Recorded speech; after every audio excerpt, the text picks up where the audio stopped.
Good Friday morning, everybody. I'm so excited that you are here. All right, let's see. Adam, we have Adam in the background who is supporting us. So everybody in the chat, say hi to Adam. We're so grateful that he's here. So Adam, this morning, would you make sure that I have pushed all the correct buttons and tell me if there's something else that I was supposed to push? Because that would be fantastic. Welcome, welcome, welcome. Hi, Vicky. Hi, Marcy. Hi, Amelia. Hi, Angie and Sally and Marcia and Vicky and everyone else that is here this morning. I am so glad to see you. So glad that you are here. Welcome, welcome. All right. So let's stop sharing that screen for just a minute so that we can see. So I want you to notice my office here, okay? So since COVID has changed our world. And so now everyone has an office space. Even if they don't have an office, they've got somewhere that they set up their computer so that they can try to interact with the world. And when you're interacting with the world, what message do you try to send to people? What message is it that you try to send? I want you to just think about that. I know it's early. Well, for some of you, it's not early. For some of you, it's later. And I'm glad that you're joining us, whatever time zone you're in. So I think in Hawaii right now, it's 3:30 in the morning, but on the East Coast, it's 9:30. So wherever you're joining us from, welcome, welcome, welcome. So I want you to think just a little bit this morning. I just want you to put that little thinking cap on, and I want you to think, what is the message that you send from the space that you connect with the world on your computer? What is the message that you send? Because I intentionally check in with what is the background behind me. So you'll notice back here, there we go. I have a sign right here. You are so worth it. Because I'm thinking, because somebody asked me this question once. They said, if you were going to mentor somebody in one sentence, what would that sentence be? What would your sentence be? And so this morning, we're going to ask the question, what one sentence message are you sending when you connect with people in the virtual world? What's that one sentence message that you're sending? So I want you to just think about that for a second. It's kind of an interesting question. And so to think about that, I want you to decide, is the message you send about you, or is the message you're sending about the people you're connecting with? And don't worry, they're kind of deep questions for this early in the morning, but I thought, we need to be thinking outside of the normal. Because if we want a different result, then we have to think differently than the thinking that brought us to the result that we currently have. So the way Einstein said it was, whoops, I missed a button. Let me turn off that beeping button right there. The way Einstein said it was, he said, we cannot solve our problems with the same thinking we use to create them. I have that quote right here. I can show it to you right now. There we go. We cannot solve our problems with the same thinking we used when we created them. So that means we've got to start thinking in a new direction. So this morning, I am starting with, I want you to start thinking differently. Are you willing? Who's willing to think differently while you're with me this morning? We'll practice by, you have a button on your screen that says raise your hand. So if you could raise your hand, then we get to practice raising our hand, and I get to know who's willing to think differently this morning. Okay, so raise your hand if you're willing to think differently. And let me find there's the hands right there. Fantastic. I love it.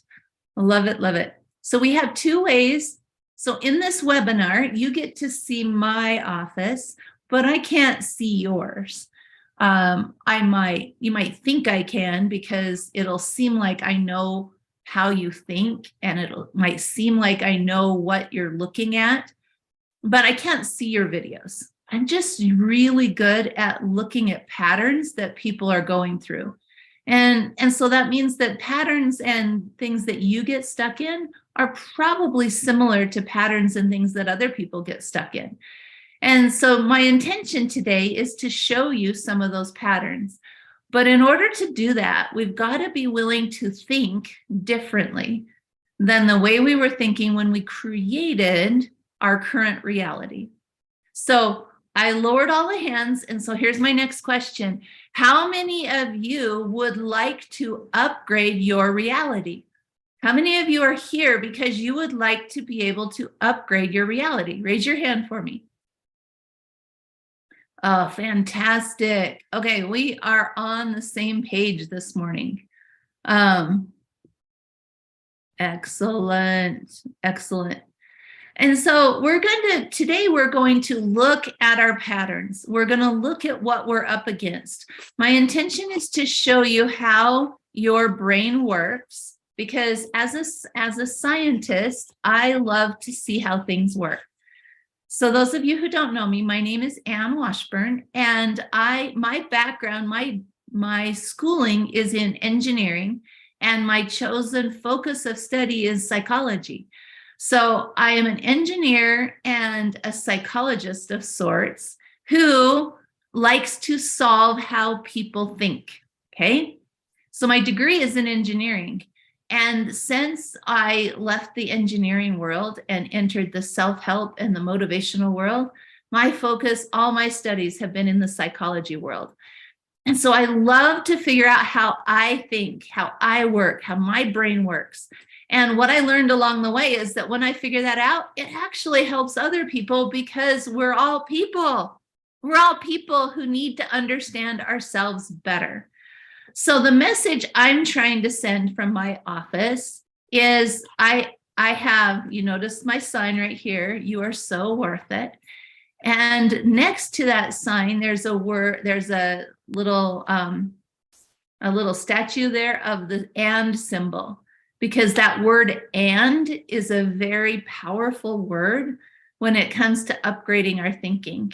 So being able to say and, for example, if I am trying to reach a new goal, I need to be able to see two different things simultaneously. And so I need to be able to say, this is where I'm at, and this is where I'm going, just for example. And then next to that, you'll see I have my little hourglass, because it's important that we consider time differently. So these are the messages that I send every time I get online for a mentoring appointment, every time I get online for a webinar. Whenever I'm interacting with people, I want them to be able to get positive messages just by, even not just by the ones they hear, but by the ones they see. Because in our world, that's not always what we get. That's not always what we get when we show up to our current world. So we're going to start today by looking at information history. So welcome to history class this morning. It's very friendly, nice history class. And so we're going to start with looking at the history of information. All right, so the history of information history. So the newspaper, so first of all, way back, people only had word of mouth and pictures on cave paintings were the only ways that people had to share information. And then much later in the year 1577, the first newspaper came out. Now, that doesn't mean that's when the printing press came out. There's lots of different things that I could have put in this history, but we're just looking at ways of sharing information, okay? So in 1577, the first newspaper came out. It wasn't until 300 years later that the telephone came out. And then about 100 years after that, we got the internet. So we went from telephone to internet in 100 years. Well, then just about a decade later, we went from the internet being something that we could dial into on our computers to the internet became something we could carry around with us in the form of our iPhone or our smartphone. And so the internet became portable, and now we could take it with us. Now we could, and it wasn't until probably 10 years later that we got unlimited data packages on our phones so that we could look at the internet anytime we wanted, anywhere we wanted. Then now, so that was 10 years after that. So 3 years after our unlimited data, COVID hit. COVID is the year 2020. It's that 1 year. It was that pivotal year. And what COVID year did was it caused us to all go home and get on our computers and start interacting in a virtual way instead of in a public or in a personal way. So when we first got our iPhones, we could take the internet with us, but we still went out to talk to people, to meet people. How many of you, by show of hands, how many of you have ever been to a in-person 3 key elements class? Where is my raise the hand? There it is. Okay, awesome. So now I'm going to lower all those hands. Those of you who have never been in person to a 3 key elements class, raise your hand if you've never been to one. And if you're on YouTube, just tell me in the chat. Just tell me in the chat if you're on YouTube. Okay, so some of us have and some of us haven't. It looks like about over half of you have been to a live 3 key elements event, and about a third of you have never been to a live 3 key elements event. Yeah, Brooke says, I miss those in-person classes, right? There was a different kind of connection. Yeah, Vicky says the same thing. It's just not the same online. But the COVID world caused us to spend a lot more time on our computers. It caused us to spend a lot more time interacting with people virtually, and it put a distance between us and people. Now, here we are in the year 2023. What has the year 2023 added to our world? Well, now what 2023 has added is AI. And if you read any of the emails I sent out, AI stands for artificial intelligence, which means basically computer intelligence. But I also said that in our world, it's also proving to mean artificial information. Because back in 2020, when we were all thrust into the online world and everybody now has Zoom or Google Meets or some other video conferencing on their computer, what also happened is people became very concerned with the information that was on the internet. So there was a lot of censoring that started happening. There was a lot of hype about disinformation, about people trying to control the flow of information. And my purpose here is not political. And so my purpose here is informational. So we're going to just look at that fact that the year 2020 caused a lot of us being thrown into the fog of wondering what is truth. Because it used to be said that if I read it, it must be true. If it's published, it must be true. We used to believe things because they were written down. But now so much stuff is written down. And a lot of it is not true. So take UFOs, for example. UFOs are a great example that we don't know I personally don't know what to believe when it comes to the idea of aliens and UFOs. And part of the problem for that is that if anybody steps forward and says, hey, I've got this credible information, somebody else who is not credible steps forward with the same information. And so you're like, who do you believe? What do you believe? And so now what 2023 has caused is it's caused us that there are actual people who are using artificial intelligence to purposefully put misleading information out onto the internet. And now it's really hard to tell what is real. We had gotten to the point that if somebody caught it on film, we believed that that must be true. But now I want to show you how easy it is to change a photograph nowadays.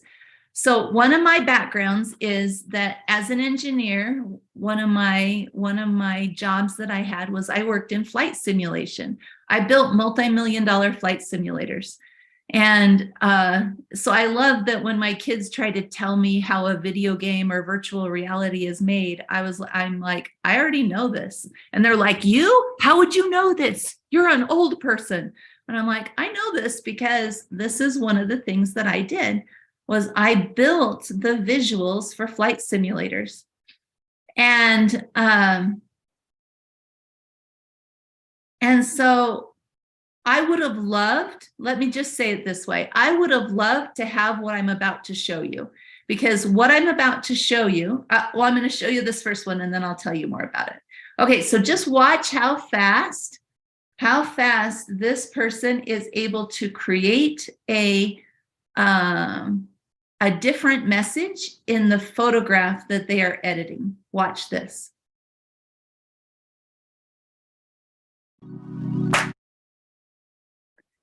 So this is Photoshop, and they're taking this and they are changing this picture this quickly. So this country road is now got yellow lines on it. They can make this a wide landscape picture. Now watch this one. Look at this, how crazy they can quickly edit this. Look, now this deer is in a city. And they can make this city have, oh, let's just put a sign up on the side of this alley. This is one of my favorites. Let's make this even fancier. Let's distort reality. So now I can put a lake where there wasn't one.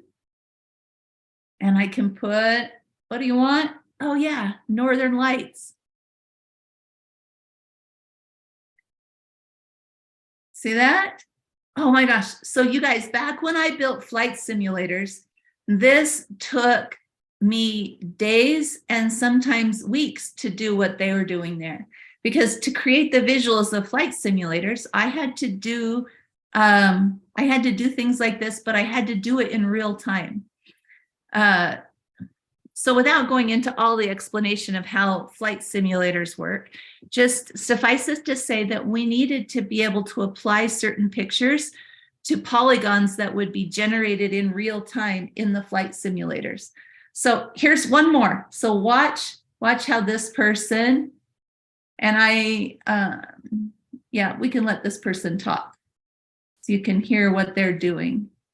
I'm going to add a stone gravel road here with the new Photoshop AI tool. Let's change this to a stone wall. Nice. How about adding a group of people walking in this area? Let's make the image horizontal and add some pine trees to fill the background. Nice. What else can we add? Maybe some birds flying in the sky? And maybe this area can be a cliff with a sea view. Or some skyscrapers in the background. What else? What else? Oh, maybe it just rained, so let's add some potholes here. Haha, nice. So that's how quickly we can change a video. So that's why people now, I've heard people say that somebody says, look, I caught this person on video. And now people can say, oh, No, that's probably just AI generated. I never did that. So now there's a lot less accountability and there's a lot more information that we don't know what's real. So now that you see how quickly an image can be changed, let's test you, okay? So I'm going to show you the following pictures. And I want you to decide if the picture you're looking at is a photograph or if it is AI generated. Has it been doctored or is it an actual photograph? Okay, so just in the chat, put photograph or put AI. All right, put photo or AI. So here's the first one. Do you think this is photo or AI?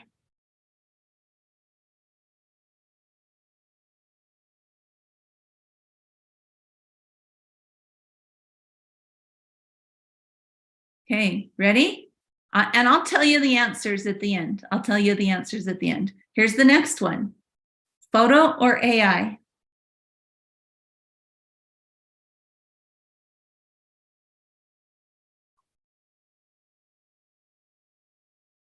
Kind of tricky, huh? Now that we know how easy it can be to change them. Okay, ready? This is one of my favorites. What about this one? Photo or AI?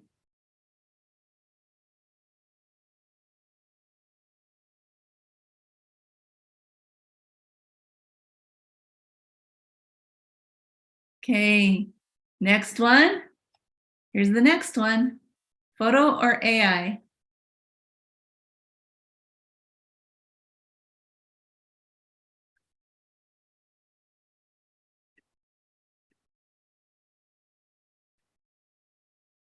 You can get some clues here because look, this polar bear has a shadow. This one does, but this one doesn't, and that one doesn't. In fact, these polar bears look exactly like that polar bear. Okay, ready? Here's the next one. I love giraffes. So what do you think? Photograph or AI?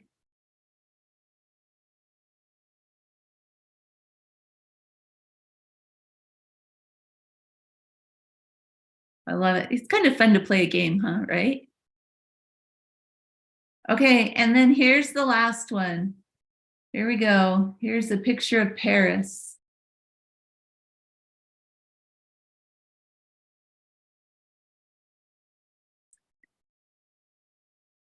You know, I spent a year and a half in France, in Paris, and I'll tell you what, there are no skyscrapers in Paris because it's a very old city.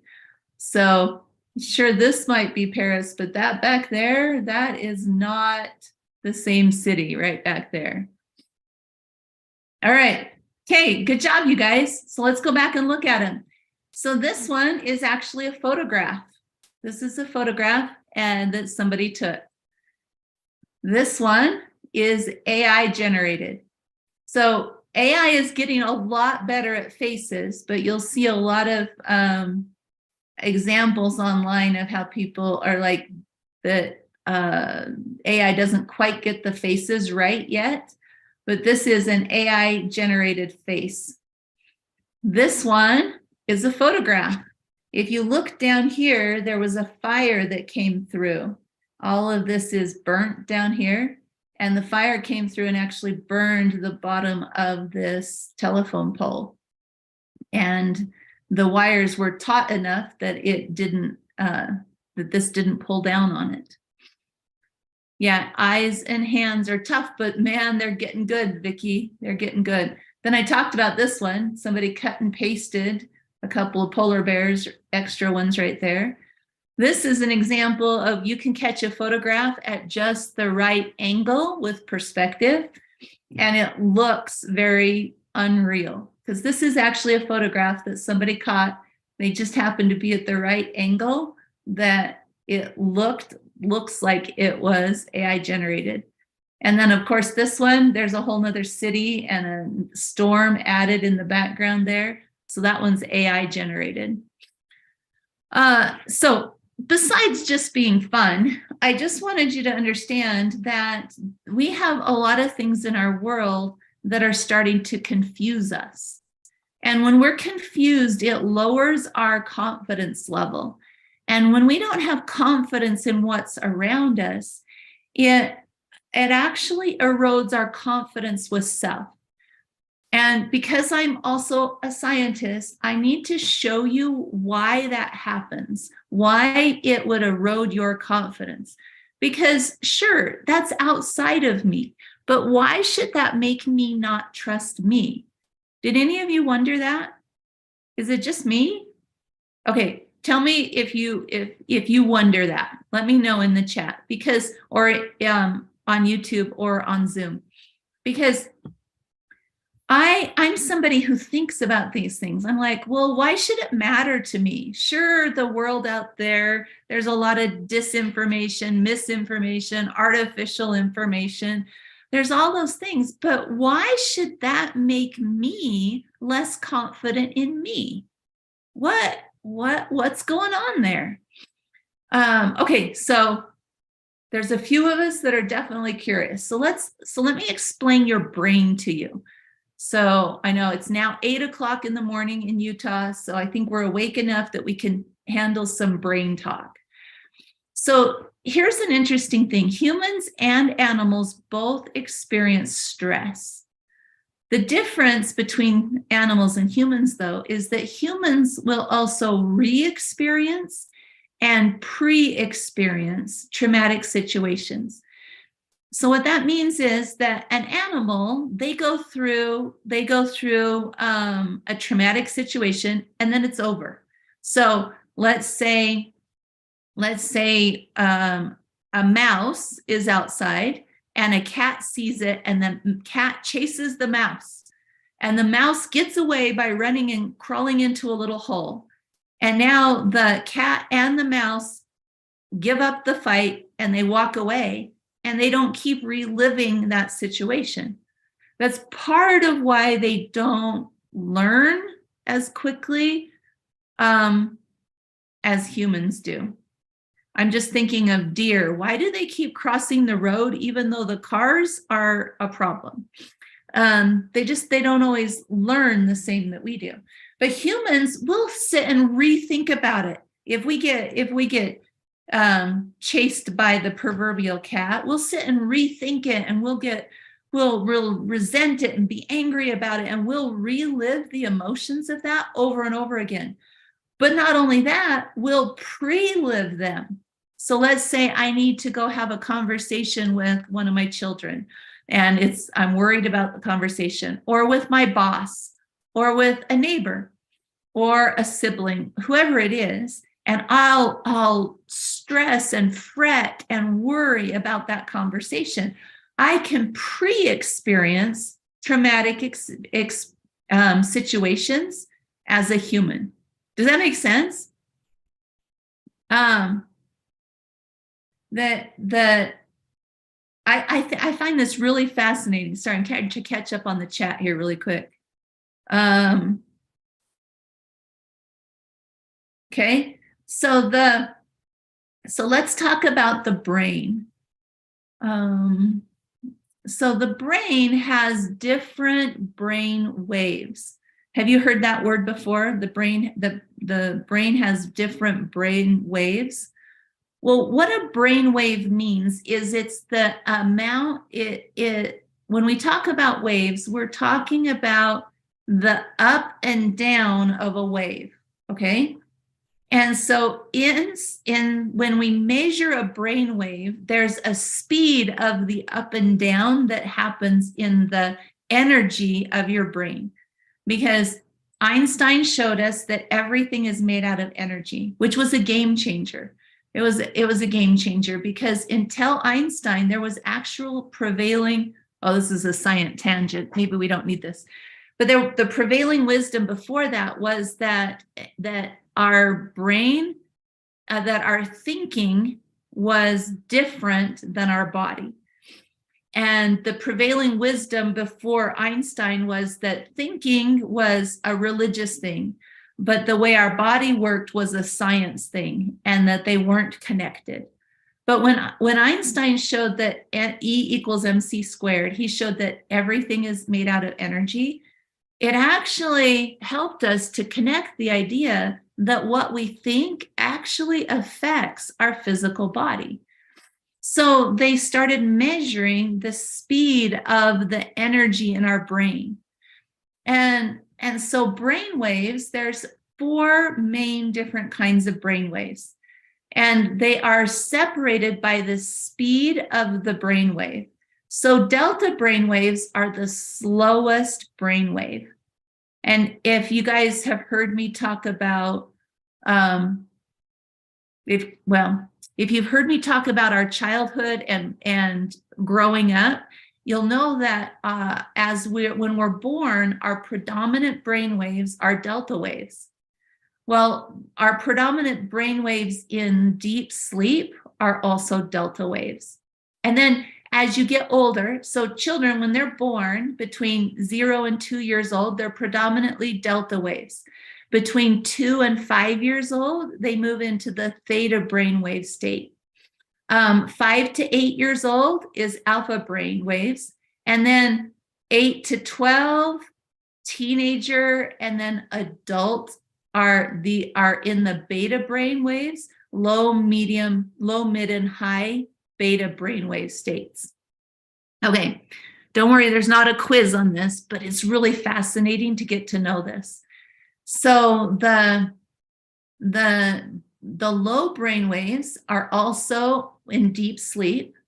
Theta brain waves, we experience these still as an adult. Between sleep and awake, it's that when I'm not, kind of nodding off, that's a lot of theta brain waves. Alpha brain waves are when we are in imagination and creation and solving, getting inspiration. That's the alpha brainwave states. But I'm going to talk to you more about the different beta brainwave states. So beta brainwaves is anything over 13 hertz. So what hertz means is it's just number of waves per second. That's what hertz means, is numbers per second. So if I have 13 ups and downs in my brain waves or more per second, then I am in the beta brainwave state. But I can have anywhere from 13 up to 50 hertz in the beta brainwave state. So, Anne, why does this matter? Why does this matter? Well, let me show you. So those low beta brainwave states are a state of relaxed interest. So this could be when I'm reading a book, a fictional book that's just fun to read. I could just be relaxed and interested.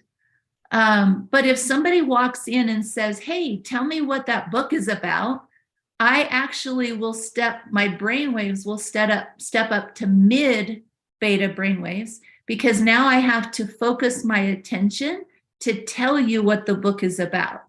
So mid brainwave states is learning focused attention.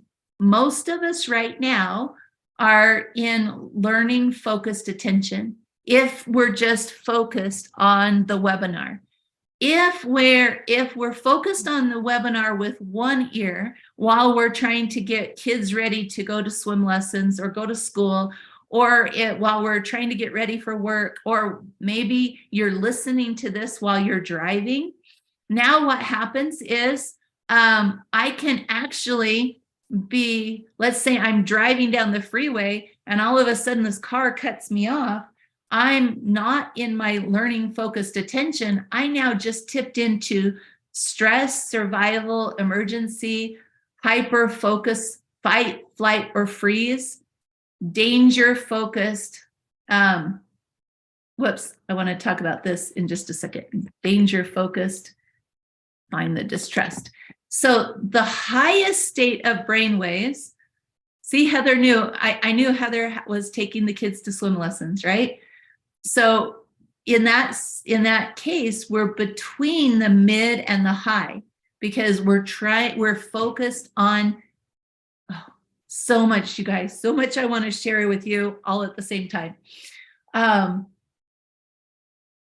so anyway, okay, my brain just went 12 different directions. Stay here, Anne, stay here. There's so much cool to talk about. So in the high beta brainwave state, so remember that's 22 to 50 hertz, I'm focused on three main things. And those three main things are my body, my environment, and time. So like, we'll use Heather as an example. Heather right now is focused on her environment because she's trying to get all the kids in the car. And she's also focused on time because she's got to get them there on time, because swim lessons only last for 30 to 40 minutes. And so if you're late, you miss like a third of the class. And so we got to make sure that we have the towels, all the pieces of the swimsuits, and the goggles, and who's going to break out in tears because they forgot because the towel that they wanted, their sibling already got. So all of that's going to put us in this high brainwave state where I'm focused on body, environment, and time. Those are the things that we focus on when we're trying to survive, or it's an emergency. Does this make sense? Tell me if this makes sense in the chat, because I know it's a lot of science this morning. Yeah, raise your hand if this makes sense. That'll totally work. All right, awesome. Okay, so the thing is, our world, with its misinformation, its disinformation, its overwhelming amount of information, actually, I should have just asked you, do you think that puts you in low, mid, or high brainwave states most of the time? Where do you end up most of the time when you have lots and lots of information coming at you? High, yeah. We end up in the high beta brainwave state most of the time.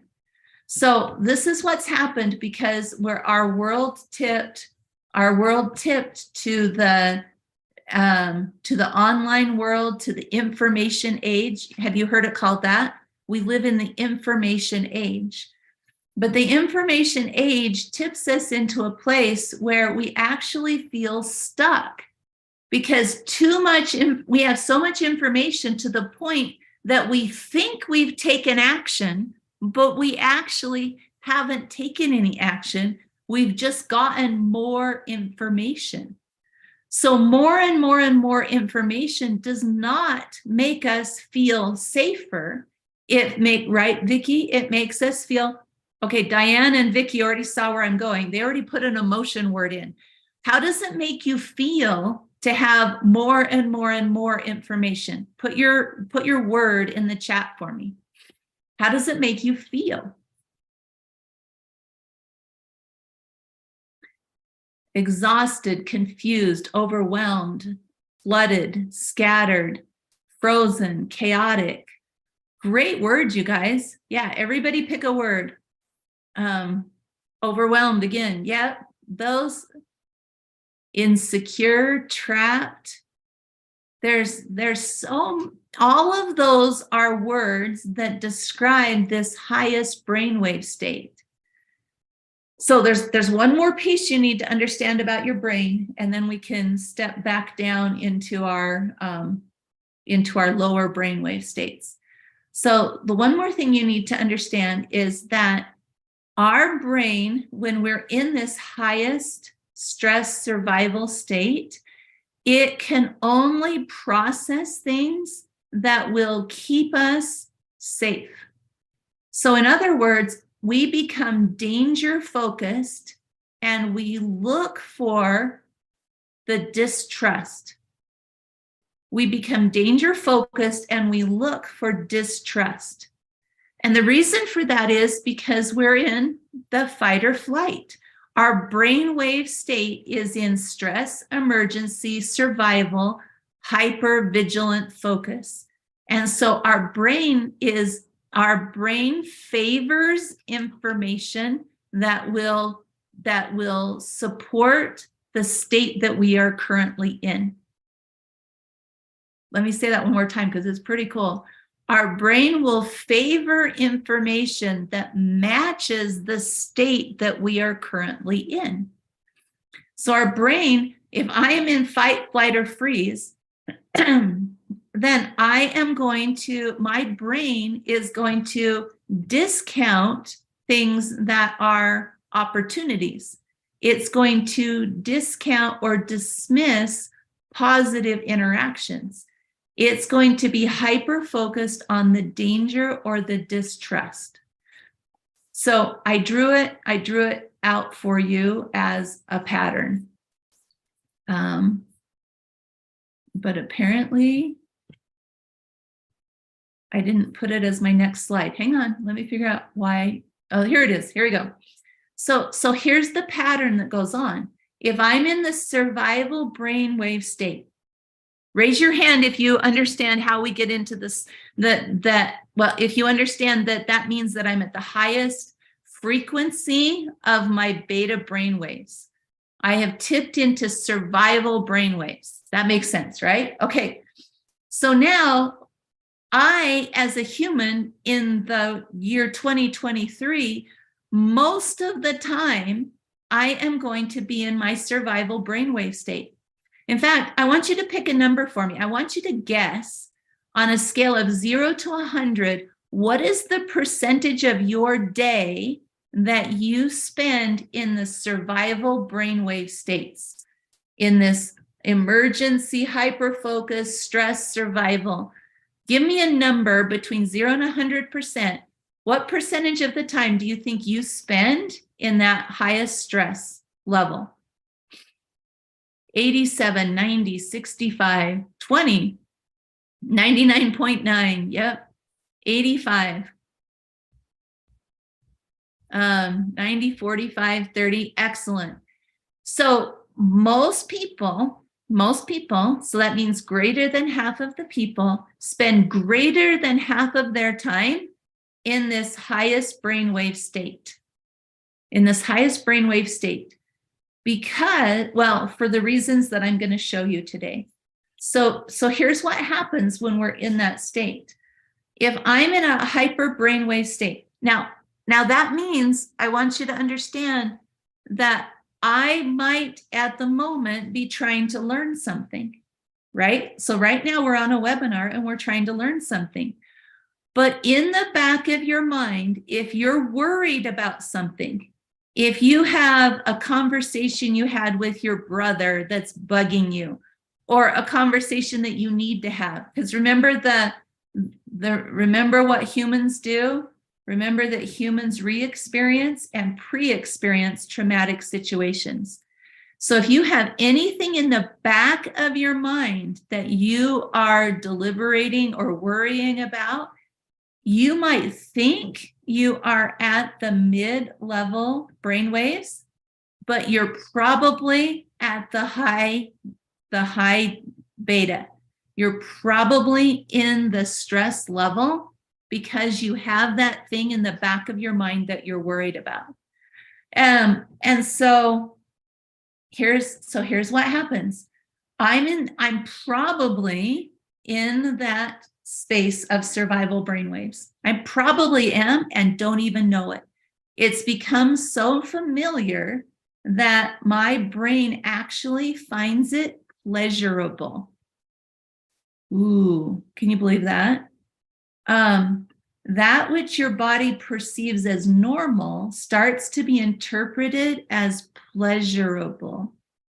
So that means as I have become more and more accustomed to being in my survival brainwave state, it feels natural and my brain actually craves it. It becomes an addiction to being in that state.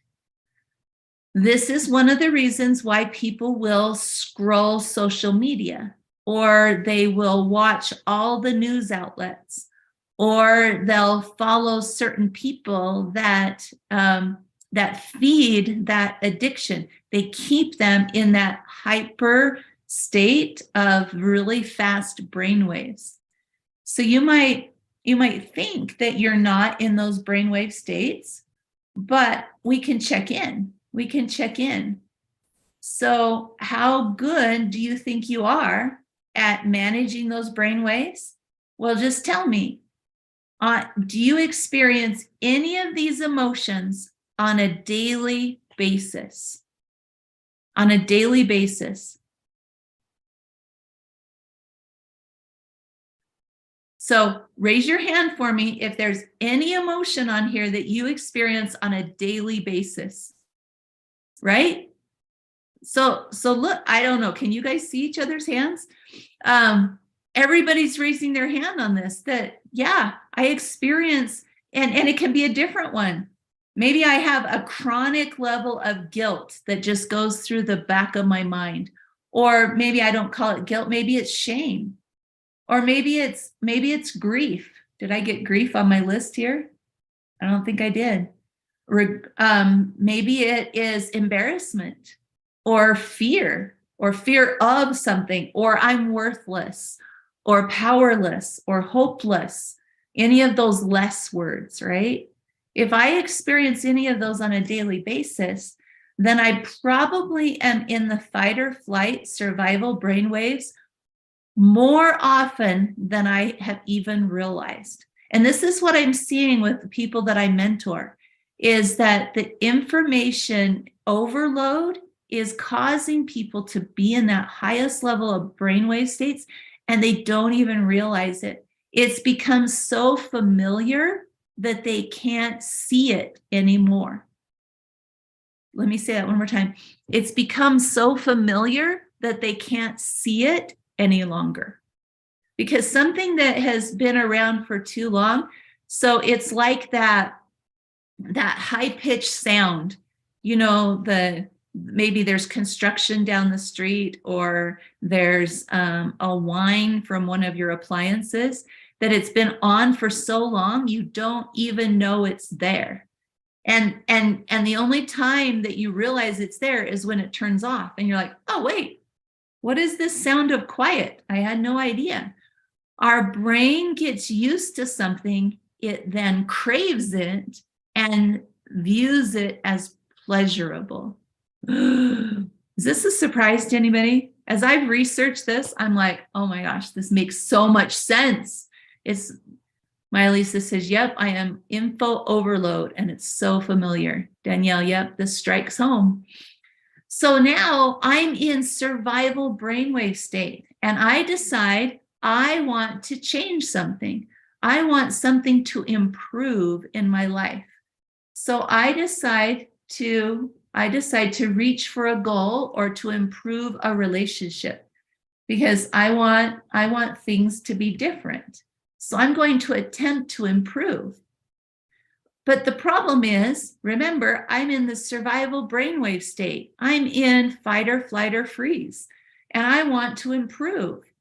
And so the problem is my brain has an evidence bias. It is biased to look for evidence that will help me survive, because I am in survival brain state.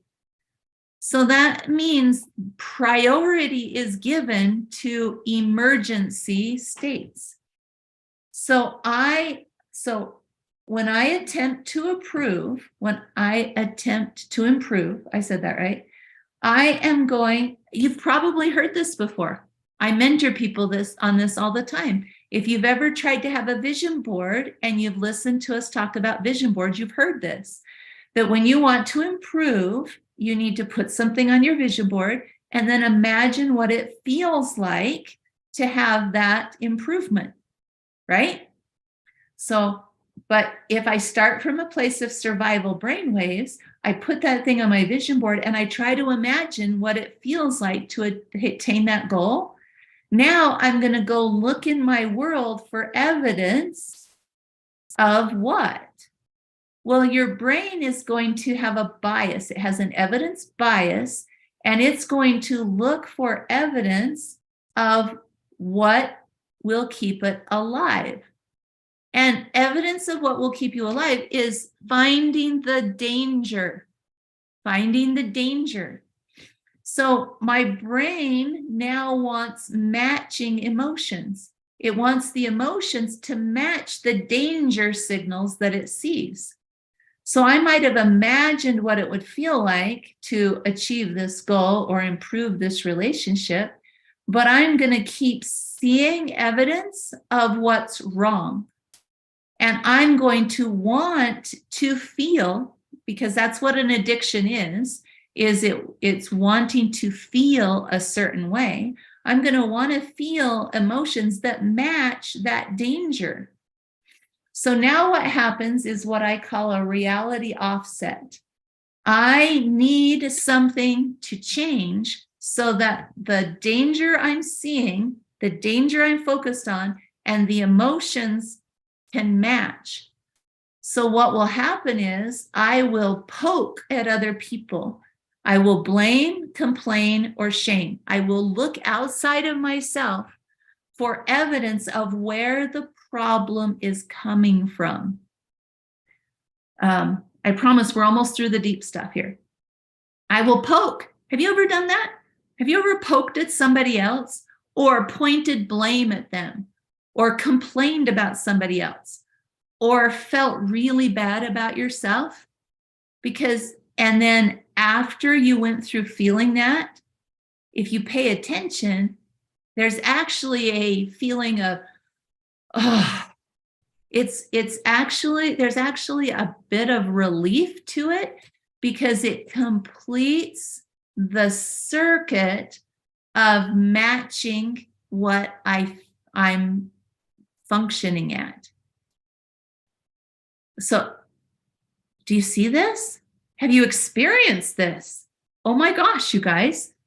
I used to live in this constantly. If you listened to my webinar last month, I called this the crisis cycle. We start in that survival brainwaves. I want to survive, right? And then I want to attempt to improve. But because I've attempted to improve from a place of survival, I am going to be biased to look for danger. And when I look for danger, I want my emotions to match. And if they don't, I will poke others to offset my reality to match what I'm looking for. Okay, just for fun, raise your hand if you've ever experienced this. I'll raise both hands really high because this used to be my daily behavior. My daily behavior. So what will cause us, right? Yesterday I felt it, right? Yeah, daily basis. And it's only 8:30 Friday morning. We still have time. We can still feel it today. Oh, Shauna, that's a good point. She says, I've noticed it in others more than myself. Okay, I'm really glad you brought that up because I was mentoring somebody yesterday. And in our conversation, they said, let me pull out my notes here. In our conversation, they said, I'm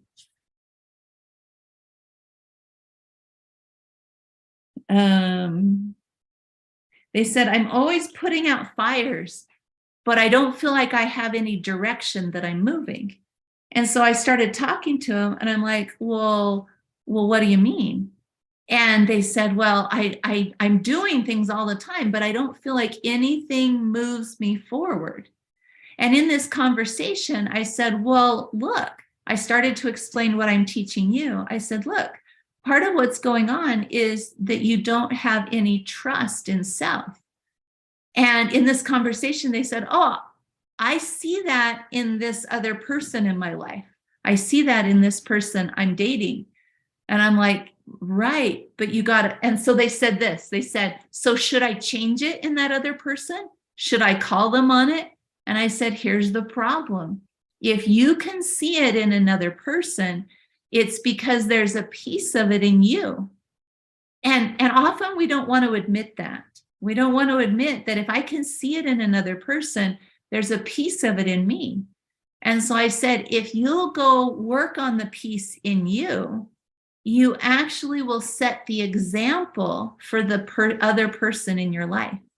And when you can set the example for the other person in your life, then you're working not just on you, but you're actually creating space that people around you can feel safer, that people around you can have more confidence.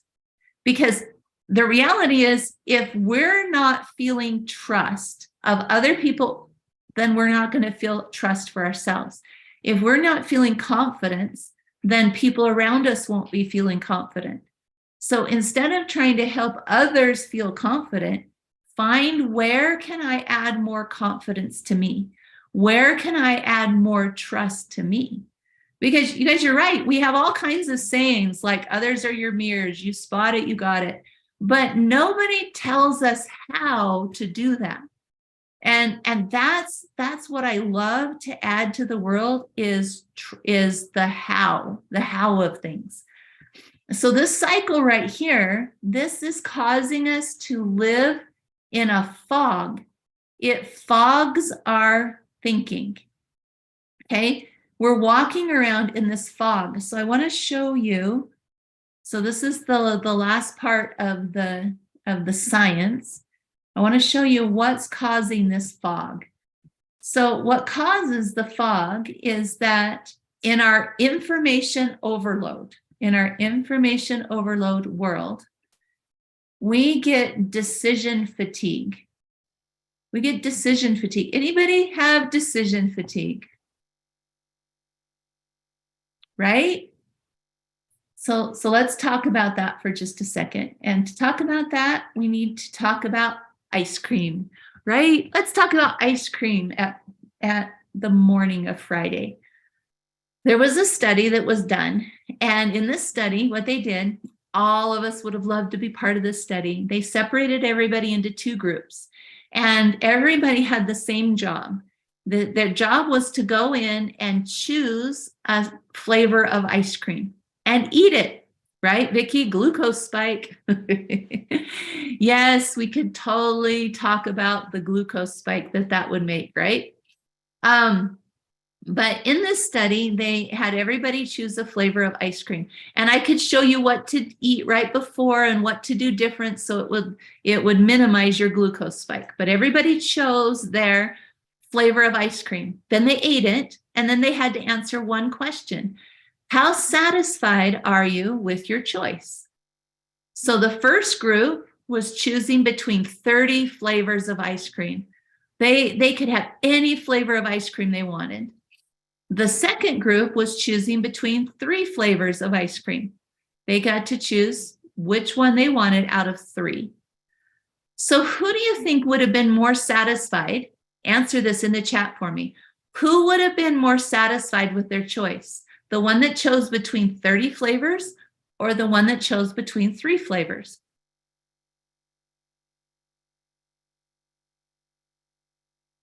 Okay, so 3, right? So 3 is the correct answer. We're more satisfied with our choice when we have 3 choices than if we have 30. But if you were given the chance to choose between 30 or choose between 3, what would you choose? Which one would you want? If you had walked into this study and they said, do you want the 30 or do you want the 3? What would you have asked for? The 30, right? This is one of the dichotomies about humans. We think we want more choices, but more choices actually overwhelms us. And so we end up with decision fatigue. We end up with choice overwhelm. Because what happens with too many choices is we fear that there's a better option, fear of a better option. But the reason we want the 30 is we're afraid of missing out, right? That's why if they said, do you want to go into the 30 flavors or the 3 flavors? Everyone's going to say, I'm going to go into the 30 flavors because we're afraid of missing out. But now when I'm afraid of missing out and I pick the 30, I'm now afraid. I replace my fear of missing out with a fear of a better option. And so I'm living my life in a cycle.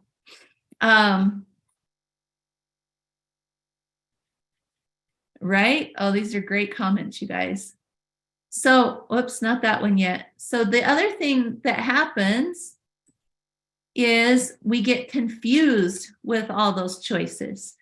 It's like, because our brain wants to pre-experience. Remember the pre-experience conversation? Our brain wants to pre-experience not only the traumatic situations, but the pleasurable ones. We're trying to pre-imagine, what will I be happiest with? Yes, that question, Angie, what do you want to do with your life? There's too many options.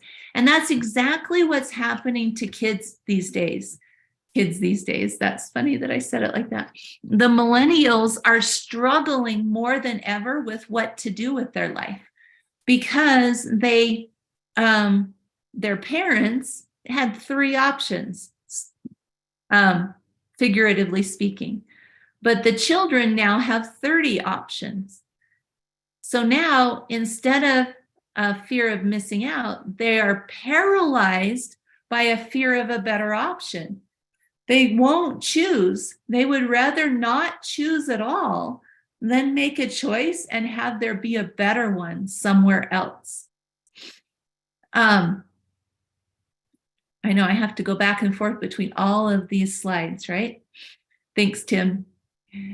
So this is creating a fog for our life. And so when I am overwhelmed with a fear of a better option and the confusion, it now makes me want to avoid people, because our world, our internet information overload world, gives me too many places to compare myself to.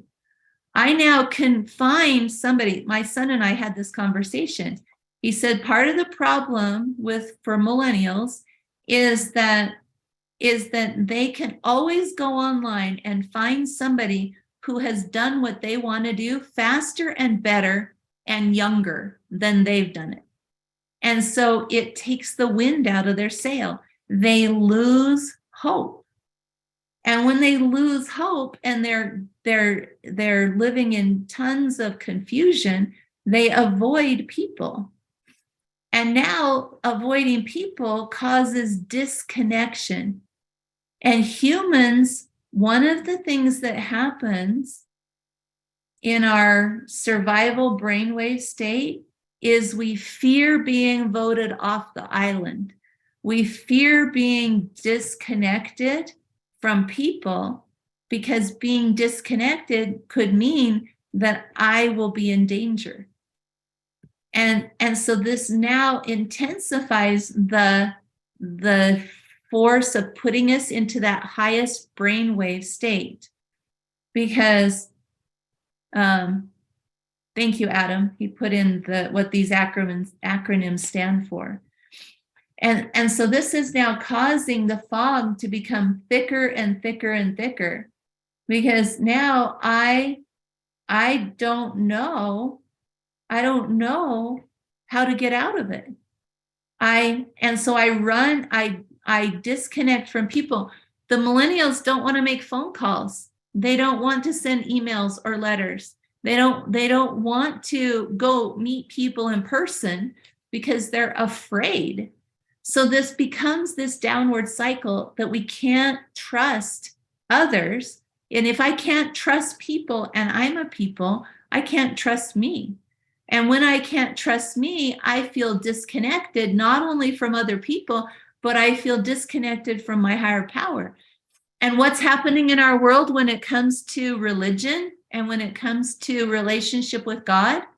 Are more people developing a relationship with God and holding on to religion, or less? which one's happening, right? I just got a message from somebody this morning that says, "Oh, I've decided to leave religion." And the reason why is because of all of these things. But the real reason why is because we don't know how to have a relationship with ourselves.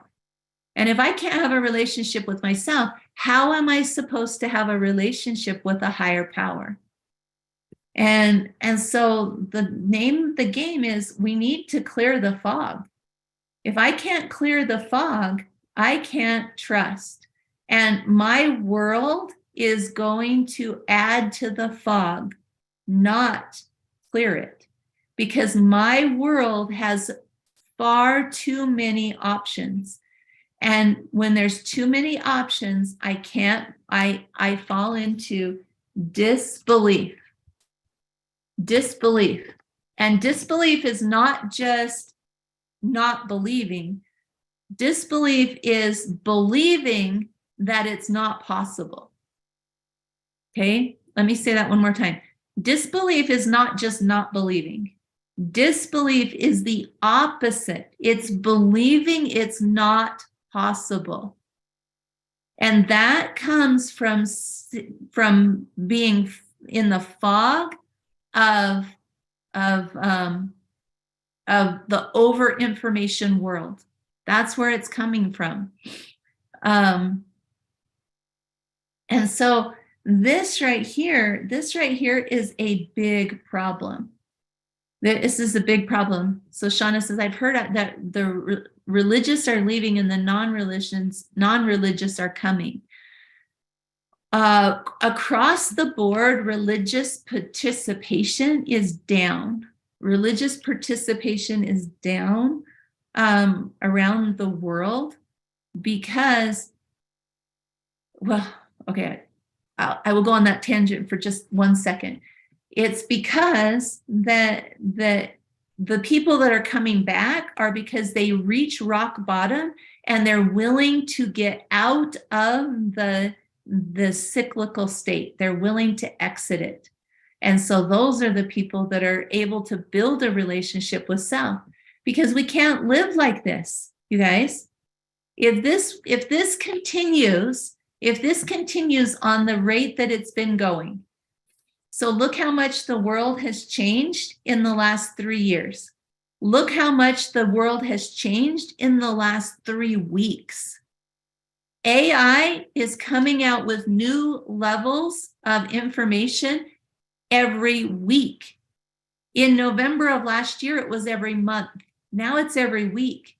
And there's new stuff every day. This is how quickly things are changing. And so it's not getting less foggy, you guys. It's getting more foggy. And so too much information to the point. So I want to go back and visit this one more time really quick. The reason this is debilitating, the fog is debilitating us. And the reason why is, I want to pull my fog over here. The reason it's debilitating us is because we can be tricked into believing that with so much information, we have actually taken action. Do you hear that? We can be tricked into thinking that we've taken action by getting more information. More information does not cause us to take action, and it does not cause us to be satisfied with our choices. And so we need to know what to do to clear the fog. I need to know what to do to clear the fog. Because right now, just to recap, we are in the neurochemical habit of feeling bad. The shame fix, just like sugar withdrawal, urges us to feel bad again. Because as long as I keep feeling bad, it feeds that cycle and it feels complete. I feel like I'm keeping myself safe by going through the feeling bad. Okay, I really need to know that that part makes sense, because that's what I've been setting up here for you so that you can understand, is that by feeling bad, I feel like I'm keeping myself safe. And feeling bad isn't going to keep me safe in this world. Feeling bad doesn't keep me safe in this world. So quick recap of what I talked about last month. So last month I talked about the dam. And the dam is what we build to keep ourselves safe from those emotions. So if I need to feel bad to feel safe, my big emotions aren't going to go away. My big emotions are going to stick around. And I am not going to be able to hold them back forever. So I talked about all those different emotions, and that we try to install a pressure relief valve. But that pressure relief valve, here's evidence of a pressure relief valve. We disconnect. We go into social media scrolling. We play games, TV, avoidance, eating, like sneaky eating, trying to eat when nobody sees us, or eating at night when everybody else is in bed, procrastinating, complaining, negative questions, clutter, making excuses, criticizing, catastrophizing, counterfeit busyness, self-critical, and beating ourselves up. These are all evidence that I'm trying to relieve the emotions. But what do all these cause, you guys? You know more now. You know more. What do they cause? They cause us to be in what brainwave state? They cause us to be in fight or flight or freeze. Because too much information is going to keep me in that high brainwave state, because I'm going to try to stay safe.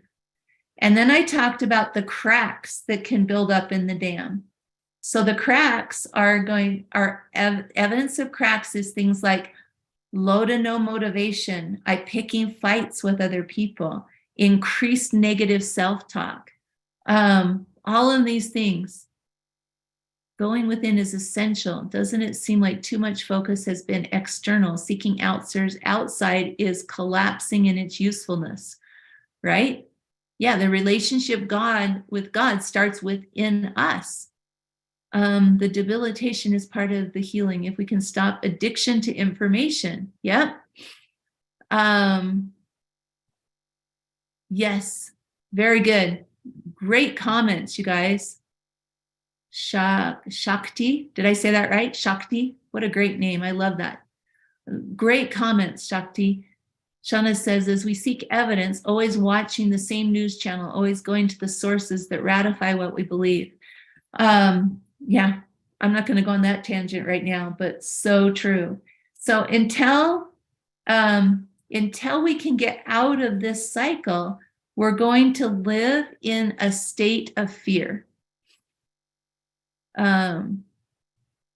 Right? Brooke says, I don't feel safe, but I don't know how to reverse that.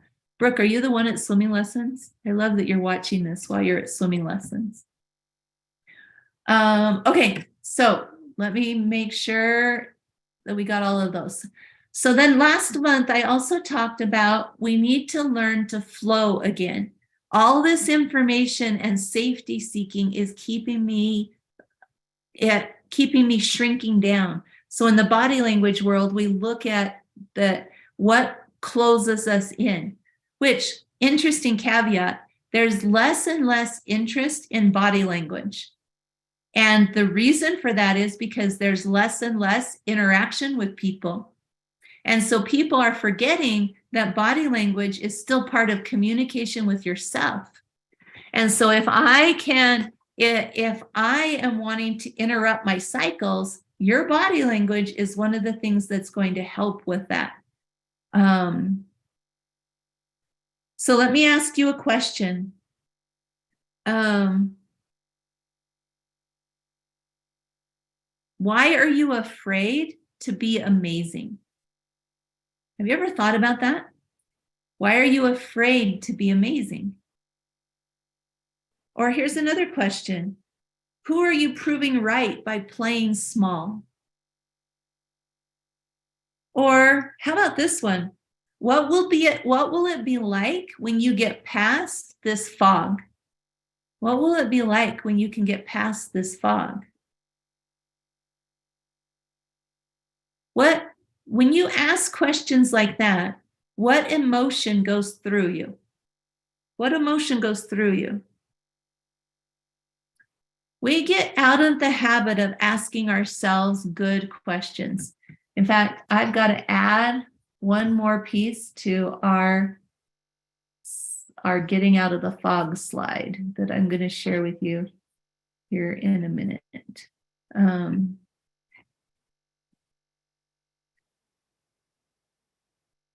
And then, hang on just a second.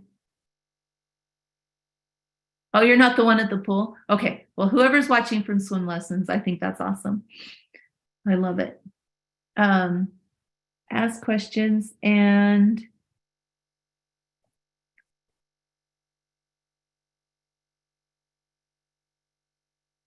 okay, clear the fog.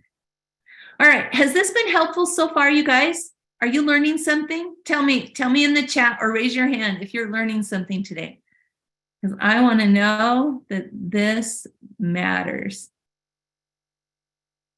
Oh, not that button. There's the raise the hand. Okay, yes, we're learning something. Okay, fantastic. All right, so let's move into this. So we got to clear the fog. So by now you know that this is my passion. I want to be able to help people have the rewards of being happy, healthy, and free. I want people to understand that the rewards of being happy, healthy, and free are greater than being stuck in a self-destructive pattern. I want people to know that. So I can do alliteration. To navigate the negative thought bias, we need to know how to communicate with ourselves. And I talked about how abundance is flow. Well, abundance also needs trust. If I can't trust, then I'm not going to be able to step into movement forward and abundance and flow. And so, because I understand this and because I see what's going on in this world, we have actually created something that is super fantastic that I'm going to tell you about at the end of this webinar. But I'm going to give you the link right now to book a call with me if you want to be able to talk about this super amazing offer that I'm going to give you at the end of the webinar. Because it's like I just said, more information is just shutting us down. It's not helping us to move forward. I had somebody recently tell me, oh, I get my coaching off of YouTube. And I'm like, oh, that's cool. Well, what are you learning? And they're like, oh, I don't know, lots of things. And I'm like, can you tell me any of them? And they're like, just lots of stuff. So I said, well, what are you doing different? And they're like, doing? Oh, why would I do anything different? And as I talked to them, it turns out that they were going through this same emotion that I'm talking about. They felt like getting so much information was making them different, but they weren't doing anything different. And as long as we're stuck in information overload, we can't move forward. And so Kirk Duncan, the owner of the company, it's his birthday this month. And so he and I were talking, and he decided that he's going to give the best offer that has ever happened for our mentoring programs, because information isn't moving people forward. Accountability, knowing how and being able to take simple steps that move us forward, that's making a difference. Having a group, interacting with a group of people that are like-minded to you, that moves you forward. Information is disconnecting people. It is not connecting people. And so that special offer is going to be available to the first 10 people that sign up for the program. So I'm going to give you the link now so that you can consider whether you want to book a phone call with me or not. And I only have so many slots for phone calls next week. And so this right here, write this down on your paper or take a picture of this with your phone or click on the link that Adam put in the chat for you so that you can book that phone call with me. Because it's going to be a 30-minute phone call. And in that 30-minute phone call, I'm going to ask you questions. You're going to ask me questions, and I will be able to help you get access to the best scholarship that has ever been offered at 3 Key Elements. It is amazing. So I just want you to know that while you're listening to the rest of what we're talking about today. Yeah, book a call so Anne can help you clear your fog. I love it, Maya Lisa. So good. All right. So have any of you ever heard of the word meditation? Has anybody ever heard that word? Yeah? 4 people? Oh, okay. Everybody's like, well, yeah, and of course I've heard that word. Well, did you know that in Tibetan, the word meditation means to become familiar with yourself? Yeah, there's lots of stuff about meditation out in the world, right? Well, I'm not going to talk about meditation in the way that the world is talking about meditation. I'm going to talk about it differently because in Tibetan, that word meditation means that we need to become familiar with self.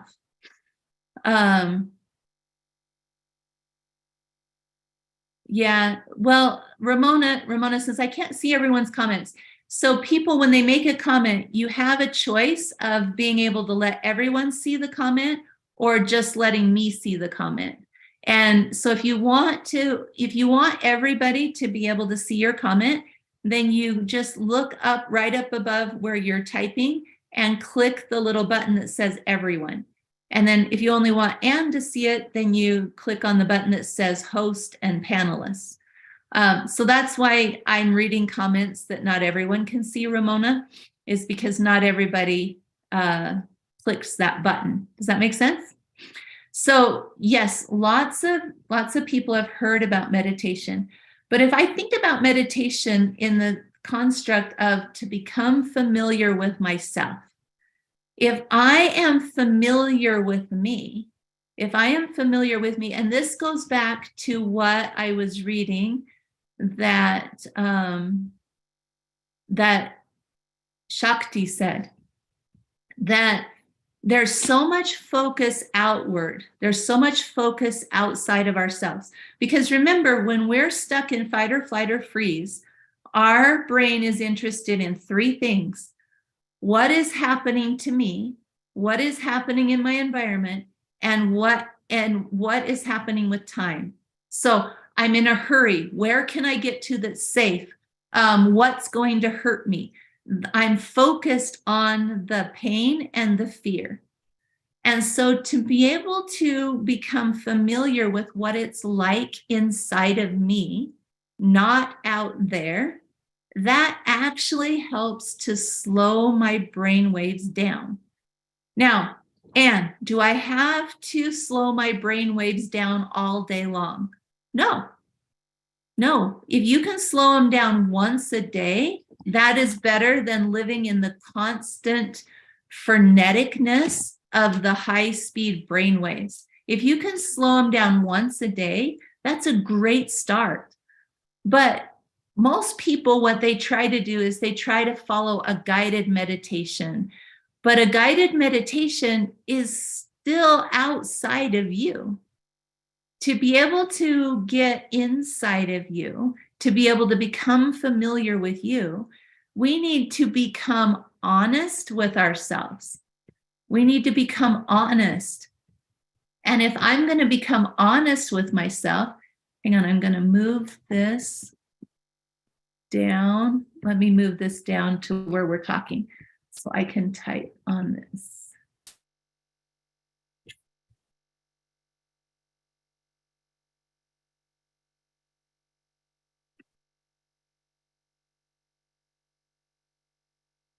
Almost there.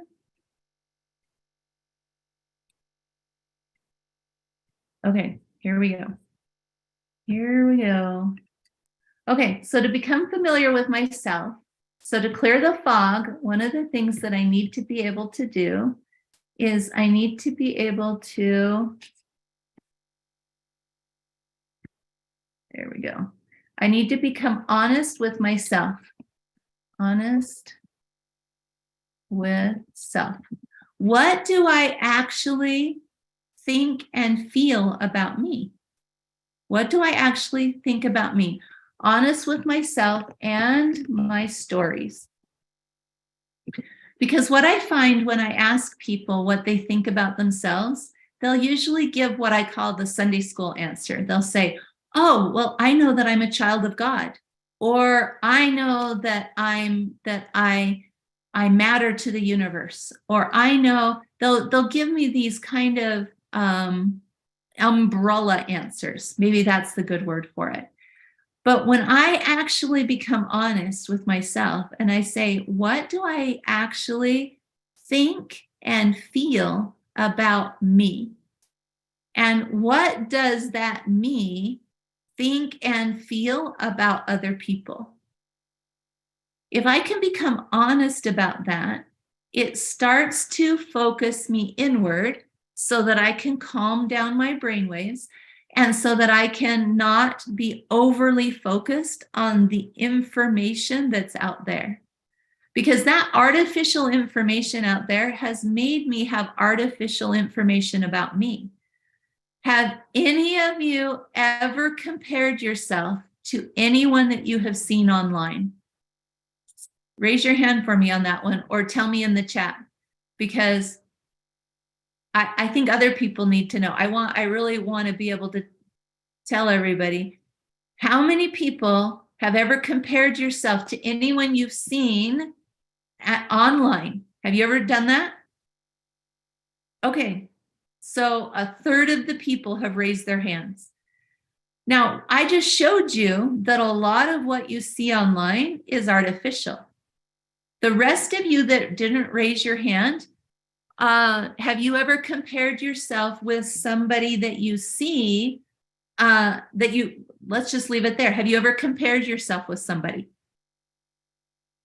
Okay, raise your hand if you've ever compared yourself with anybody. Maya Lisa, daily, good answer. Right? Now here's the problem. I only ever compare myself. I compare my weak traits to other strong traits, or I compare my strong traits to others' weak traits.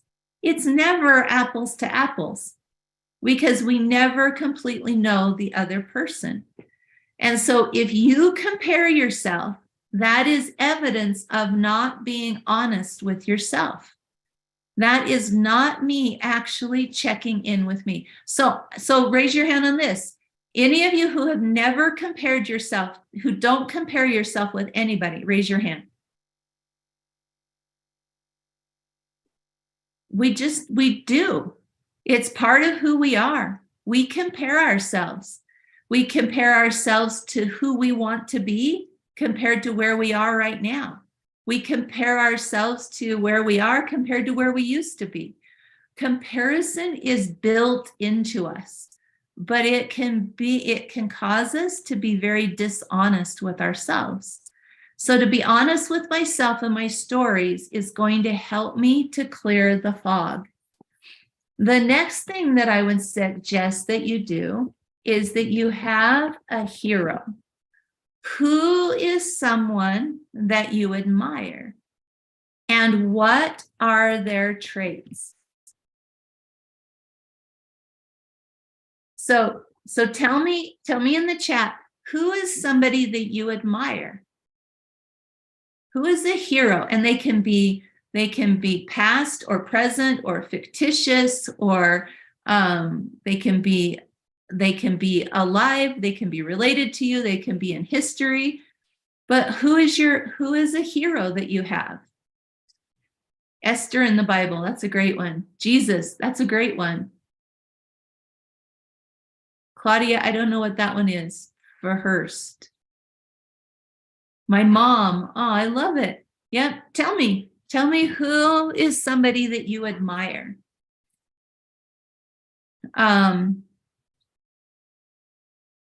My friend. I love it. Christ. A friend that I have who's a master at manifesting and positivity. I love it. It is super important that we can have a person that we look at and can see what traits that person has. So I love how people said, a friend who is a master at manifesting and positivity.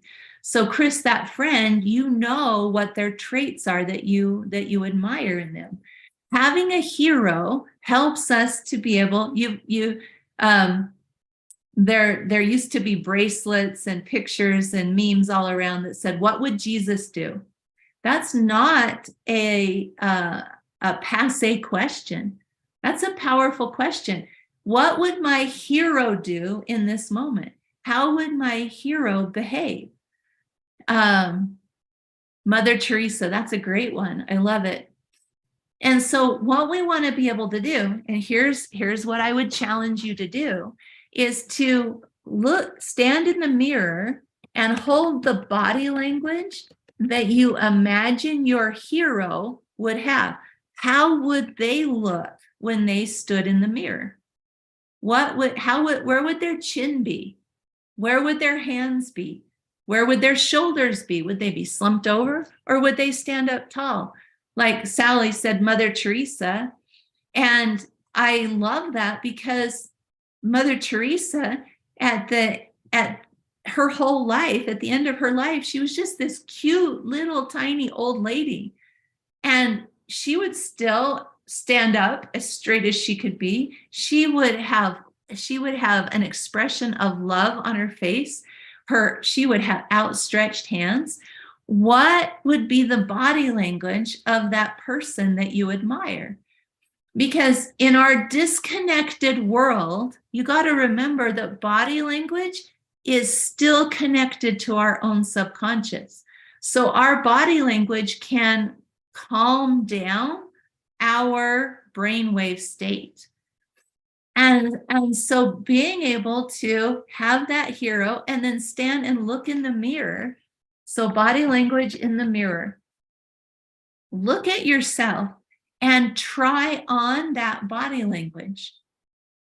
Oh, right. Vicki is an actor, and she says, in acting, your body language is what creates the authenticity of the character that you are creating. And I love that you just said that, Vicki, because that's what we're doing. To clear the fog, we're creating ourselves. Instead of only keeping ourselves safe, we're creating ourselves. Okay, so what about this one?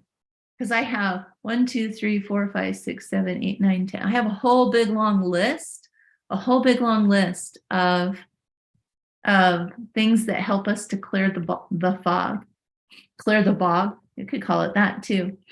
And so another one that we need to do is we need to be willing to receive. We need to be willing to receive. That I read a quote in a book that just hit me so strong. And it said this, it said, the grace we receive is also the grace that we can give to others. And that hit me really strong. In fact, I talked about that in Breakthrough Coaching Monday before last. And we had a long, powerful discussion about that, because so many people that I work with, I find that because of what the world is doing to us and it's keeping us in that fight or flight, what happens is we believe that other people are worthy and deserving of grace or forgiveness or the atonement, but they don't believe that they themselves are. We forget to receive self-forgiveness. We forget to receive on a daily basis. We're willing to give because, like the scripture says, it's better to give than to receive. However, the way that scripture is interpreted, it makes us forget that if we don't receive, we cannot give. If we don't receive forgiveness, if we don't receive grace, we have nothing to give. And we lose practice at receiving. And so receive a compliment. Receive a compliment. You guys, most people, when they get a compliment, will dismiss the compliment, or they feel like they have to give back. They put themselves in what I call receiving debt. So, for example, one person that I mentor, she is getting married, and somebody offered to make her a wedding cake as a present. And she messaged me and she's like, oh my gosh, Anne, can I receive this? Should I offer to pay for it? Should I just get them a really nice gift afterwards? And I'm like, why are you creating receiving debt? Why can't you let somebody give to you, you receive, and then you have the ability to pay it forward or give again? You can't give what you don't have, right, Vicki? And if you're not willing to receive, you don't have anything to give. And so be willing to receive. And so practice receiving. Receive a compliment. Our world, I have 4 single, now adult, the last one just became an adult, 4 single adult boys. And one of them I was talking to, he said, it's such a confusing world, because confusion causes fog, right? He said, because you don't know whether to hold the door open for a girl or not. He said, because some girls will totally slam you on social media for opening a door, because they're like, oh, how dare you treat me like I'm less because you're going to open the door for me. And I'm like, wow, that's totally the opposite of receiving. We're creating an environment where people don't receive. But my one son, he went on a date recently, and the girl's like, wow, he treated me like such a gentleman. I heard this through the grapevine. And she goes, I'm not used to that nowadays. Yeah, it's because the culture is, people are unsure. It's confusing. Am I allowed to receive or not? And so be willing to receive. Every day, find something that you can receive. Because if you can't receive, you can't give. Does that one make sense, you guys? Tell me if that one makes sense. The next one we need less information. And out of context, this one would seem so crazy, but we need less information. So what does that look like? Someone paid me a compliment the other day, and they were so startled that I simply accepted it, that they did a nervous laugh. To this person, it was inconceivable that someone could just simply receive a compliment, right? It's so true. I love that. So we need less information. Well, before I go to that one, raise your hand if you're willing to receive today. Raise your hand if you're willing to receive. Love it. It's the interpersonal focus of our creative presence that allows us to feel our own authenticity, being congruent with our own active intention. The giving and receiving join is the kind of honesty. Love it. That's beautiful. Well said. Okay, we need less information. That means less time on social media. That means less time on news outlets. That means, Adam, can you help Ramona? I think that my screen should be full size. I need less social media, less news outlets.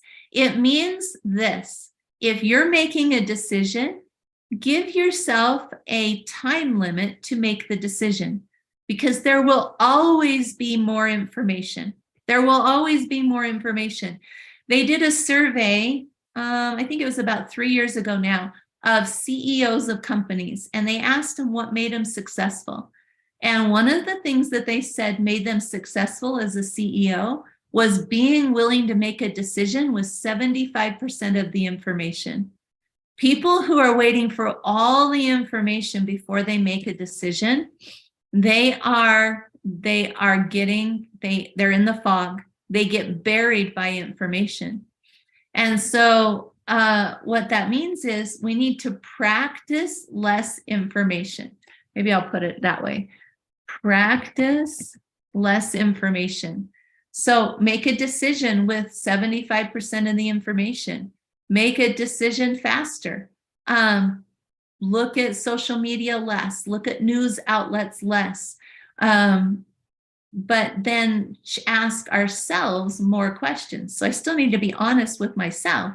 I don't want less information about me, but I want less information about me that's coming from the outside and more information that's coming from the inside. Cool? Isn't this cool, you guys?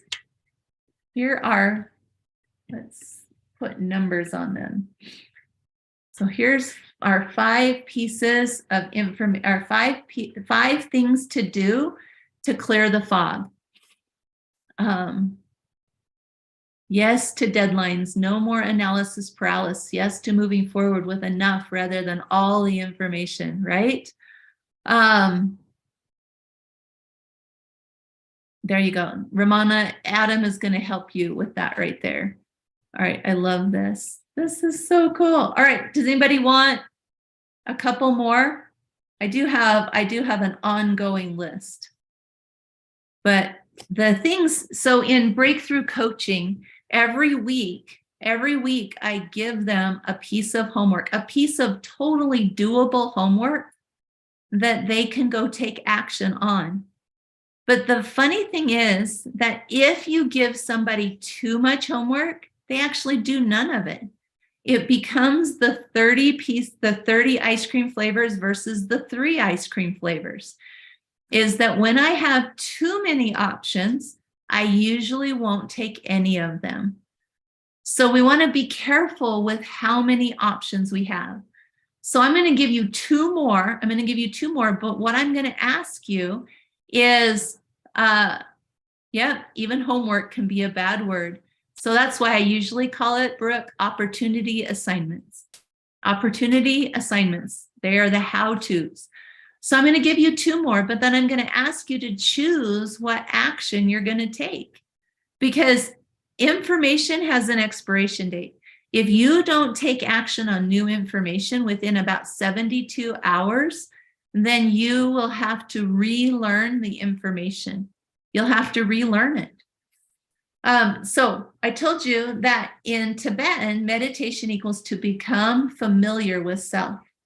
Well, in Sanskrit, meditation equals to cultivate self. So cultivating, what is cultivation? Cultivation is like what we do in our garden. We go and we pull out the weeds, we dig up the dirt to get air in it, we plant the seeds, we put water on them, we give them salt and sunlight, we cultivate. Well, we need to cultivate ourselves. We need to cultivate. And so in order to cultivate ourselves, one of the things that we need to do is we need to connect daily. That means every single day, I need to have a connection with somebody. And bonus points if it's not online and not in text. Bonus points. So connection, this means in person or a phone call. That's what we need to do for connection. Because remember, in our world, we are being trained to disconnect. Our world is training us to disconnect, and our brain is becoming on board with it. Not voice memo, because that's not a connection.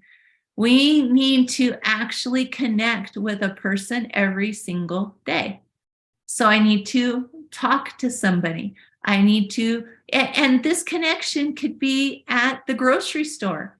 You could actually make eye contact with the cashier at the checkout, because we're so afraid of connection now. The world has trained us to be afraid of people. But the thing is, people haven't changed, information has. The people aren't less trustworthy, the information is. And so in order to clear the fog, we need to be able to remind ourselves of that connection. So maybe you make eye contact with the cashier at the grocery store, and maybe you give them a compliment and watch and see if they receive it or not. Because if we can't do that, we're going to stay in the fog. Did I type that one? Let me see if I wrote that one down. I don't think I did. On a slide. The one that I just said, that we're being trained to distrust people, but people haven't changed. The information has. Does that make sense? It's the information. And so in order to put ourselves back into a place of believing in ourselves, we need to be able to believe in people.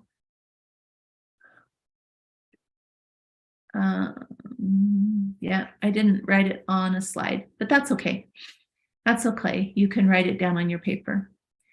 So connect daily. Connect daily. Who's willing to do that? Raise your hand if you're willing to connect daily. I love it. I love it. Okay, and then the last one, because remember what we're doing is we're cultivating ourselves. We're cultivating ourselves. So the last one that I'm going to suggest that you do is to change your mind. Change your mind. So what does that mean? Oh, I'm so glad you asked. Changing your mind means that we need to actually get ourselves in a place where we calm our brain waves down. So this can be as simple as, this works best if it's first thing in the morning or last thing before you go to bed.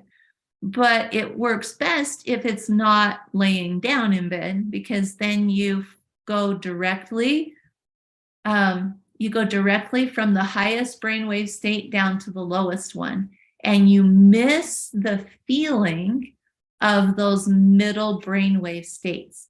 Because in order to change our mind, we need to get used to what it feels like to go into an alpha brainwave state. And if I fall asleep, so if I try to calm my brain down in bed, I often will go straight from a beta brainwave down to my sleeping brainwaves, and I'll miss the healing brainwaves that are in between. And so what I'm suggesting here to change your mind is to change those brainwaves. So for me, what I do is there's lots of guided meditations out there. I'm not suggesting a guided meditation. I am not. I am suggesting being able to hold a quiet space in your brain for 10 minutes, in your mind, sorry, not your brain, in your mind. And holding that quiet space in your brain, in your mind for 10 minutes will help calm your brain. And so what would that look like? That would look like closing your eyes, and I like to look up like at my forehead when I close my eyes, because body language, that's looking upwards, that is going to help with the calmness of my mind. And so I'm going to calm my mind, and for 10 minutes, any thought that comes in my mind, I am not going to judge. So changing my mind actually gives me a chance to not judge. Because what do we do in the highest brainwave state? We judge in order to keep ourselves safe. That's what we're doing, is we're trying to keep ourselves safe. So we go into judgment mode. We're looking for danger. That's judgment, it's comparison, it's our environment, it's our self, and it's time. So I want to take my brain out of focused on what's happening to me, what's in my environment, and what time is. So that means I need to set a timer so I'm not thinking about how long I've been doing it. So set a timer for 10 minutes. Set a timer for 10 minutes. And for those 10 minutes, close your eyes, just look slightly upwards, and any thought that comes into your head, just let it keep going as if it's in a stream. Don't judge it. Don't think it. Don't spiral it. Don't analyze it. Don't to-do it. Don't put it on a list. Don't do anything with it. Because this is practicing trust with self. Practicing trust that I don't need to remember those things. That the most important thing for that 10 minutes is empty space inside of my mind. Because if I don't have room around me, do I feel safe? If I'm letting these things that are going on in my life thicken the fog around me, does that feel safe to be trapped in the fog? If I can't see, it doesn't feel safe. And so the thicker the fog, the less I can see. The thicker the fog, the less I can see. And the less I can see, the less safe I feel. So I need to create space that I can that I can feel safe in. So I'm creating a space where I can feel safe so that I can trust. Does that make sense, you guys? This is incredibly powerful. I have been practicing all of these things because I don't give people homework that I don't do first. So to change my mind, I'm creating safe, empty. I'm creating safe, empty, because what we usually do is try to fill things to keep us safe, right? What about quiet music? You can have quiet instrumental music as long as there's no words and as long as it's not going to become your focus.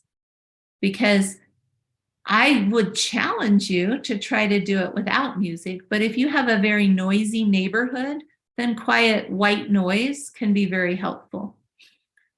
Great question, Shelley. So change your mind. So these are 7 steps of a list that I have of ongoing list of 20 plus things of how we can clear the fog from our lives. But what you need to remember is that your environment is training you to stay in fight or flight. It's training you to distrust. It's training you to disconnect. And as long as we are allowing this, we are voluntarily giving up our agency by not being willing to take back over accountability for our own level of trust. And as long as I'm doing that, the world will win, because there's a lot more world out there than there is just me.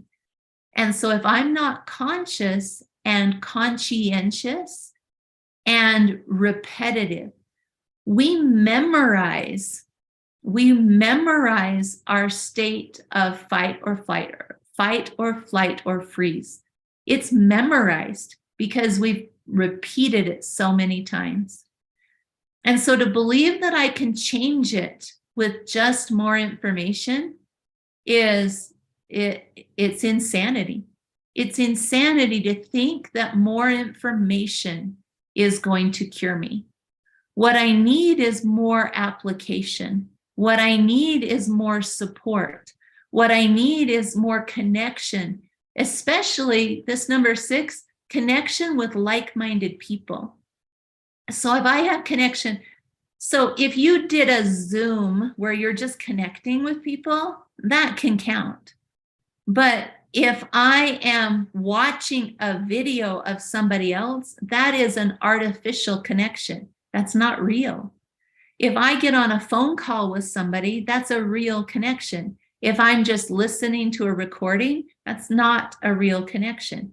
If I talk to a person, if I shake hands with them, if I make eye contact with them, that is connection.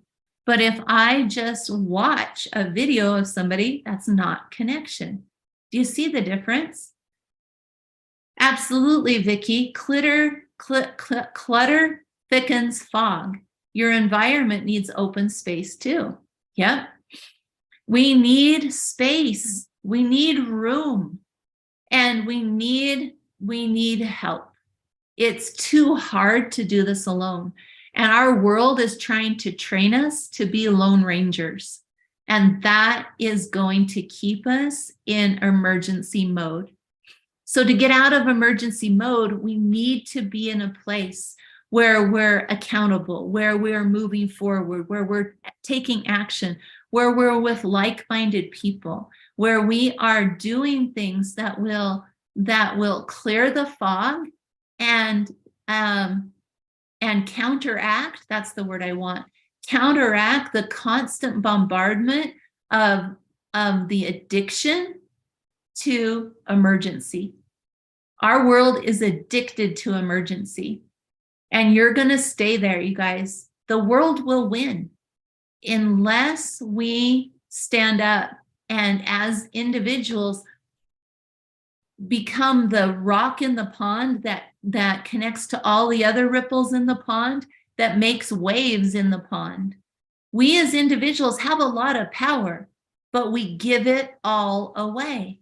We keep surrendering our agency because we don't stand up for ourselves. We don't stand up for connection.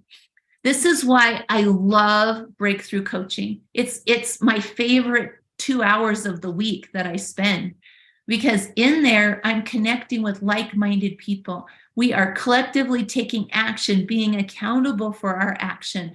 We're putting information into action. It's ludicrous to think that information means I took action. Information does not mean I took action. Action means I took action. Connection means I took action. Making space means I took action. Receiving means I took action. You guys, the world is trying to deceive us, and it's time to stand up for ourselves. We've got to do something different. We've got to. And I love the fact that when you change you, everyone in your life that you touch now feels that they have permission to change. If you want people around you to change, quit poking them to change and set the example for change. And so this is why in my breakthrough coaching class for this month only, well, for today, because this is this month's webinar, for this month only, this is breakthrough coaching. Breakthrough coaching is using body, mind, and emotion science to break through your programming. Have you learned something valuable today about how to break out of programming? That's what I do on a daily, weekly, monthly, yearly basis, is I inspire and help people to do that, because I am willing to believe in you longer than you believe in you, if that's what it takes. Because the person that I used to be was trapped. I was so trapped in all of these things. I shudder to think what I would be like today with all that's going on in the world had I never been able to put this into practice. We've got to stand up for these things. We've got to be different, because if we aren't, then the world wins. And I, for one, don't want the world to win. I believe in a better version of our world. So we're going to build belief in you and your abilities through consistent practice. We're going to change behavior and results with education and application, and achieve confidence to respond instead of react. It's time for us to improve all the relationships in our lives. And it's easy to do because I only have to improve me and all my relationships will improve. So the beauty of this is that, so the first 10 people to schedule a call, I used to give a $500 scholarship, but that's not what it is this month. If you've ever considered breakthrough coaching ever, this is the month that you want to sign up. This is the month you want to sign up. Oh, but Ann, I can't start this Monday. I need to start next Monday. Okay, that's fine. Still sign up now so that you can get this special, and then I'll help you get started the week you can start. Because breakthrough coaching is an ongoing program. It's every Monday. And between Mondays, we have accountability groups that we're in with like-minded people where we can ask questions, we can give encouragement, we can talk about our achievements and our massive fails. Because if we have fails, then it means we're trying. And so if you've ever wanted to be in breakthrough coaching, or if you have anybody in your life that's ever wanted to be in breakthrough coaching, now is the time to do it. Because schedule this call. You want to schedule this call because for the first 10 people, you're getting 50% off of tuition, in addition to that $500 off. So breakthrough coaching is normally $2,500. You get $500 scholarship. 50% off brings it to $997 for 14 weeks. It's never been like that before, you guys. But the reason is that I see the world closing in on us. The fog is trying to close in, and I refuse to stand by and just let that happen. So if you've ever wanted to be part of breakthrough coaching and you thought, oh, you know what, the money, I don't know if I could do it. We took that out of the equation. It's now less than half off. So schedule that phone call. Schedule that phone call, scan this, share this link with people. I'm going to send out a recording link to you. All right, we're going to send it out in email. Everybody who was registered for this is going to get the recording. You can share that recording with somebody who needs to hear what we talked about today. Because tell me in the chat, do you know somebody who needs to hear the information that we learned today? Do you have anybody in your life? Or maybe you need to watch it again. Raise your hand if you know somebody that needs to hear this, right? Okay, so I'm going to give that recording to you. I'm going to send that recording to you as a gift for being here today. So listen. So when you get that link, click on it and watch it because it'll be available for 1 week. 1 week to watch the recording so you can share it with other people. You can register for a phone call. You can ask me all the questions that you want to ask about breakthrough coaching. In fact, if you want to, I'll even give you a link where you can read about breakthrough coaching. And the link is this. It's 3ke.to/breakthrough. Okay. But that's just going to tell you about the class. If you want to get the link for 50% off your tuition, then schedule a call with me and I'll give you the link for 50% off. Because you guys, the world needs more people that understand what's going on.